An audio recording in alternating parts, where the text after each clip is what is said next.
Hello friends, good morning. Welcome back to my channel. कैसे हो friends? आप सब अच्छे होंगे, अपने कामों में बिजी होंगे।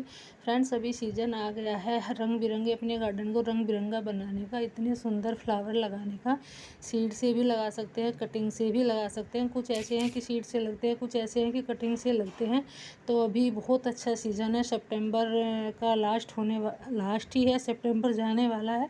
तो अभी आप इन पौधों को सीड से लगा सकते हैं, कुछ कटिंग से लगा सकते हैं। अपने गार्डन को रंगीन बनाने के लिए तैयार हो जाइए। तैयारी कर ली अपने गार्डन को रंग बिरंगा बनाने की, क्योंकि मैं तो बहुत एक्साइटेड थी कि कब ये सीज़न आए और कब मैं इतने सुंदर फ्लावर लगाऊं। इतने सुंदर लगते हैं सर्दियों के फ्लावर। पिटोनिया है, इतने सारे रंग इनमें आते हैं पिटोनिया के, और बहुत ईजिली से ग्रो भी होते हैं। फुल सनलाइट में रहने वाले प्लांट है, ठंड में भी इनका कुछ नहीं बिगड़ता है। तो आप अभी इनको शीड से लगा सकते हैं। कुछ ऐसे हैं कि आप इनको कटिंग से भी लगा सकते हैं। बहुत सारे फ्लावर हैं, कम से कम इतने 15-20 प्लस भी होके फ्लावर है। तो अब मैं इनकी ये मिट्टी बताती हूँ। पहले मिट्टी इनकी कैसे तैयार करनी है। मैंने ये कोकोपीट लिया है और मैंने ये सैंड लिया है। कम से कम 80% मेरा कोकोपीट है और 20% मेरी सैंड है। तो आप इनको दोनों को मिक्स करके तब अब इनकी मिट्टी तैयार कर सकते हैं। अगर आपके पास कोकोपीट नहीं है तो आप सैंड ज़्यादा और मोटी जो रेत आती है वो ले सकते हैं। तो मैंने इसमें नीम की खली मिलाई है थोड़ी सी। अगर आपके पास नहीं है तो इग्नोर कर सकते हैं। फिर इसमें फंगिसाइड पाउडर मिलाया है। फंगिसाइड पाउडर की जगह आप इसमें हल्दी भी मिला सकते हैं, क्योंकि अभी बारिश इतनी ज़्यादा हो रही है कि फंगस लगने का थोड़ा बहुत डर तो रहता है। तो इसलिए फंगस पाउडर मिलाना पड़ता है। इसलिए मैंने ये ट्रे ली है। आप ट्रे भी ले सकते हैं, ज़रूरी नहीं है। ऑप्शन है कि आप ट्रे में लगाए या फिर कि कोई भी वेस्ट कंटेनर ले सकते हैं। किसी भी वेस्ट कंटेनर में लगा सकते हैं, बस उसकी तली गहरी ना हो, ज़्यादा गहराई ना हो इसके जो भी आप लगाओगे, क्योंकि इनकी ज़्यादा अभी शीड सी लगा रहे हैं। जब आप इनको पूरे पॉट में लगाओगे, बड़े हो जाएंगे, शिफ्ट करोगे, तब आप इनको पूरे गमले में लगा सकते हैं। ये मैंने वेस्ट कंटेनर लिए हैं, फूड कंटेनर हैं। तो मैं कुछ इनमें लगाऊंगी, कुछ ट्रे में लगाऊंगी। तो ये मैंने शीड्स कुछ ऑनलाइन मंगाए थे। आप अच्छी क्वालिटी के शीड्स लेना, ऐसा नहीं है अगर आप वैसी हल्की क्वालिटी के लोगे तो वो ग्रो नहीं होते हैं। क्योंकि मैंने पहले एक बार में भुगत चुकी हूँ। मैंने मीशो से मंगाए थे तो वे मेरे शीड्स ग्रो नहीं हुए थे बिल्कुल भी। तो ये मैंने अमेज़ोन से मंगाए हैं। पिटोनिया के सीड्स है, तो ये मैं सारे नहीं लगाऊंगी। मैं कुछ लगाऊंगी, कुछ छोड़ दूंगी, क्योंकि बहुत सारे हैं, छोटे छोटे से हैं, जैसे दिख रहे हैं वैसे बहुत सारे हैं। तो फिर है गुलदावदी। गुलदावदी के भी आप अभी सीड्स लगा सकते हैं। आप इसकी कटिंग भी लगा सकते हैं गुलदावदी की।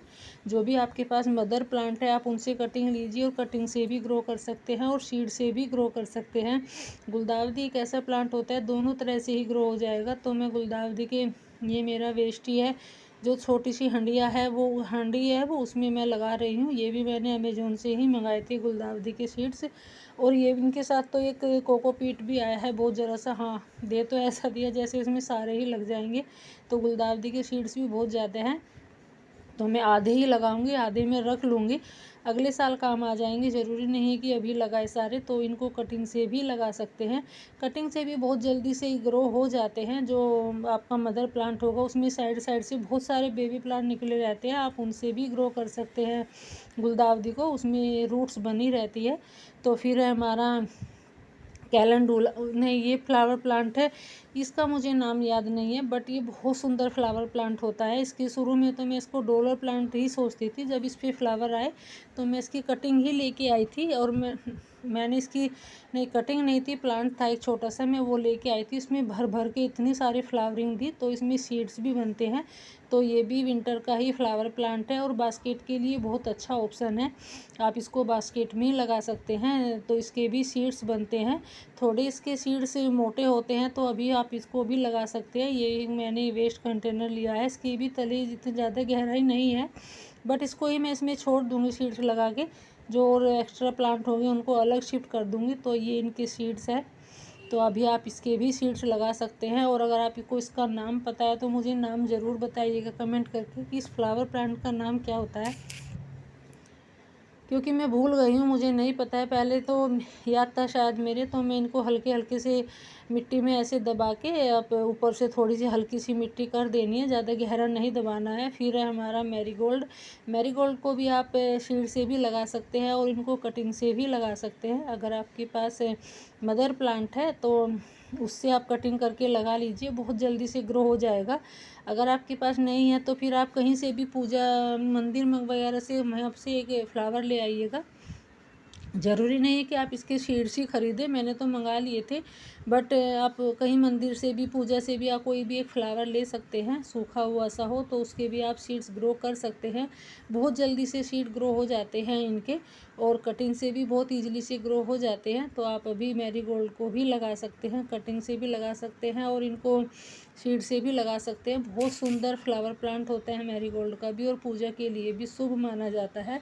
और पूरी सर्दी भर के फ्लावरिंग करने वाला है। पूरी सर्दी का अप्रैल मई जून तक ये फ्लावरिंग करेगा। वैसे तो कुछ ऐसे होते हैं देसी कि पूरा साल फ्लावरिंग करते हैं जो हमारे मैरीगोल्ड होते हैं। तो फिर है हमारा स्टॉक फ्लावर प्लांट, तो स्टॉक को भी आप अभी लगा सकते हैं।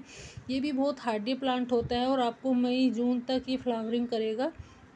तो ये स्टॉक फ्लावर के सीड्स हैं जो मैं इनको भी लगा रही हूँ। इनको मैं ट्रे में लगा दूँगी, वो तो मैंने वेस्ट कंटेनर था जो उसमें लगा दिए हैं। तो ये छोटे एक एक दो दो बीज में इनमें सब में डाल दूँगी।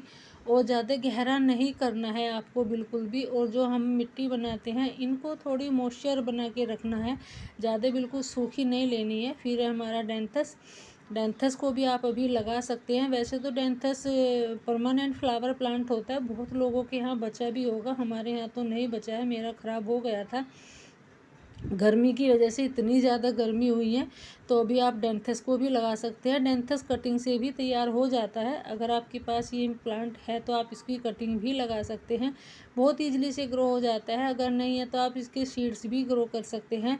एक बात और बताऊं मैं आपको, मैंने सारे प्लांट की सर्दियों में बहुत सारे, मैंने एक कटोरा भर के सीड्स मैंने सबके इकट्ठा कर लिए थे। और एक दिन क्या हुआ कि रात को मैंने बाहर ही छोड़ दिए, धूप में सूख रहे थे, तो गाय खुली और गाय खुल के सारे ही तो खा गई। इतने सारे सीड्स थे कि पूरे मोहल्ले में फ्लावर उग जाते।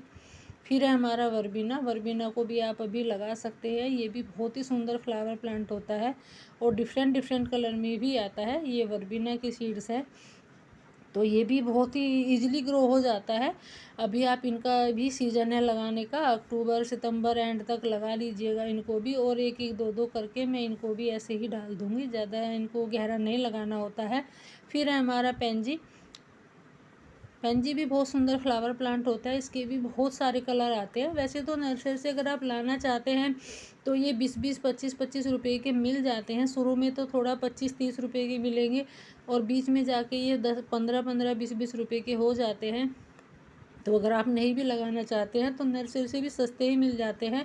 बट वही होता है कि हम अपने सीड्स लगा के जब हम अपनी खुद प्लांट ग्रो करते हैं, उनकी खुशी अलग ही होती है, जो हमें उनकी खुशी मिलती है ग्रो करके। और हम बहुत सारे लगा भी सकते हैं नर्सरी से, तो हम थोड़ा देख के ही लेके आए कितने लेके आए। फिर है हमारा कैलेंडुला भी बहुत सुंदर फ्लावर प्लांट होता है। ये भी 2 कलर में आता है, ऑरेंज और येलो, और बहुत ही खूबसूरत फ्लावर प्लांट होता है, बहुत ईजिली से ग्रो हो जाता है। तो फिर है हमारा डॉग फ्लावर, तो डॉग फ्लावर भी बहुत सुंदर फ्लावर प्लांट होता है, आप डॉग फ्लावर को भी लगा सकते हैं। फिर है हमारा गुड़हल की भी बहुत सारी वैरायटी आती है, आप इसको भी लगा सकते हैं, कटिंग से लगा लीजिए। गुड़हल की अभी बहुत अच्छा सीज़न है, मैंने भी कम से कम 10-15 कटिंग मैंने गुड़हल की लगा रखी है और मेरी सारी ग्रो हो गई है। तो अभी इसका कटिंग लगाने का बेस्ट सीज़न है, आप अभी गुड़हल को कटिंग से लगा सकते हैं। फिर है हमारा गुलाब को भी आप अभी कटिंग से ग्रो कर सकते हैं। ये भी पूरी सर्दी फ्लावरिंग करने वाला है, गुच्छों में भर भर के ये फ्लावरिंग करेगा। ज़रूरी नहीं है कि इसकी कटिंग जनवरी में ही होगी, अभी इसकी कटिंग ग्रो हो जाएगी। आप इसकी कटिंग ग्रो करिए, थोड़ा सा कुछ भी जेल लगा के, एलोवेरा जेल। फिर है हमारा यूफोरबिया मिली भी बहुत सुंदर फ्लावर प्लांट होता है और बहुत ईजिली लो मेंटेनेंस होता है, बिना केयर का होता है, बहुत सारे कलर में भी आता है और बहुत सुंदर लगता है। थोड़े इसमें कांटे होते हैं, बट जब भी आप कटिंग लगाए थोड़ी सावधानी से लगाए, कटिंग से ग्रो हो जाता है बहुत इजीली। तो फिर है हमारा क्लांचो भी बहुत सुंदर फ्लावर प्लांट होता है। ये हाइब्रिड वैरायटी है, हाइब्रिड वैरायटी बहुत खूबसूरत आती है और बहुत कलर में भी आती है। तो कलर अभी आप क्लंचो को भी लगा सकते हैं। एक पत्ते से भी उगने वाला प्लांट होता है, ये पत्ते से भी उग जाएगा, और ये देसी है। तो ये भी बिल्कुल आपको मई जून तक ये फ्लावरिंग करेगा, जून जुलाई तक ये फ्लावरिंग करता है। इतना सुंदर फ्लावर प्लांट होता है और बिना केयर का चलने वाला प्लांट है। इसको किसी भी चीज़ की ज़रूरत नहीं है, बस आप थोड़ी सी गोबर की खाद डालते रहिएगा। फिर है हमारा सिलोसिया। सिलोसिया भी बहुत सुंदर फ्लावर प्लांट होता है और ये कटिंग से भी लग जाता है, सीड से भी लगता है, तो इसको भी आप अभी लगा सकते हैं। ये भी बहुत ईजिली से ग्रो हो जाएगा और भर के सर्दियों में फूल देने वाला है आपको। फिर है हमारा जरबेरा। जरबेरा को भी आप अभी लगा सकते हैं, सीड से लगा सकते हैं। ये भी एक परमानेंट फ्लावर प्लांट होता है, बस थोड़ी सी केयर करोगे गर्मियों में तो बच जाता है। तो मैंने तो अपनी सारे सीड्स भी लगा लिए हैं और गुड़हल की, गुलाब की मैंने कटिंग भी लगा रखी है। तो आप भी अभी बहुत अच्छा सीज़न है लगाने का। अभी इनको आप सीड से लगा सकते हैं, आप कटिंग भी लगा सकते हैं। कुछ कटिंग से लगने वाले हैं, कुछ सीड से लगने वाले हैं। तो ज़रूर लगाइएगा अभी और अपने गार्डन को रंगीन बनाइएगा, क्योंकि सर्दी आ गई है अब, तो थोड़ी बहुत गर्मी है। और इनको ऐसी जगह रखिएगा जहाँ इन्हें अच्छा मॉइस्चर मिलता रहे और ठंड थोड़ी मिलती रहे। Thank you.